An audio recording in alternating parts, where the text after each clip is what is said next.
দর্শক শ্রোতা, এই যে আমার বাবাটা ভাত খাচ্ছে।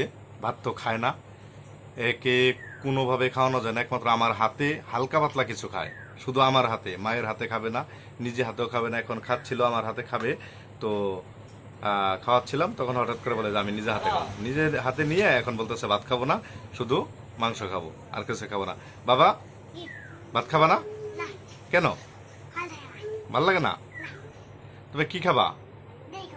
এটাই খাইবা? তুমি ভাত খাও না কেন? ভাল থাকে না? কখনোই তো খেতে চাও না। তাহলে তুমি কি খাইতে পছন্দ করো? এগুলি? এই শুধু গোস্ত খাইতে পছন্দ করো? গোস্ত তো অন্য সময় খাও না। কি?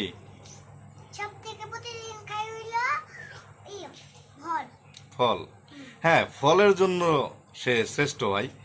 এর ফল, যে কোনো ফল যত দেবো তত খাবে, শুধু ফলটাই খায়, আর কোনো কিছুই খাইতেছে না। দিন দিন শুকিয়ে দেখছেন কি হয়ে যেতেছে, শুকিয়ে যাচ্ছে।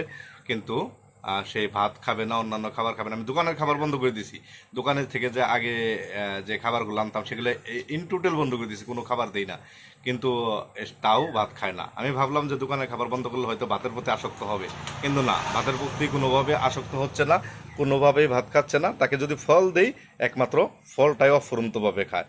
কিন্তু কি করব, অফুরন্তভাবে ফল তো আবার কিনে দিতে পারি না। ফলের যে দাম বর্তমান পরিস্থিতি, ওইটা আমাদের পক্ষে সম্ভব হয় না। 1 কেজি মালটা কিনতে গেলে লাগে 400 টাকা। কি বলবো, ওই ফলটা একটু খায়, আর কিছু খায় না।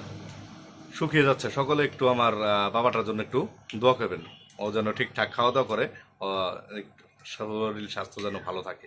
ধন্যবাদ সকলকে।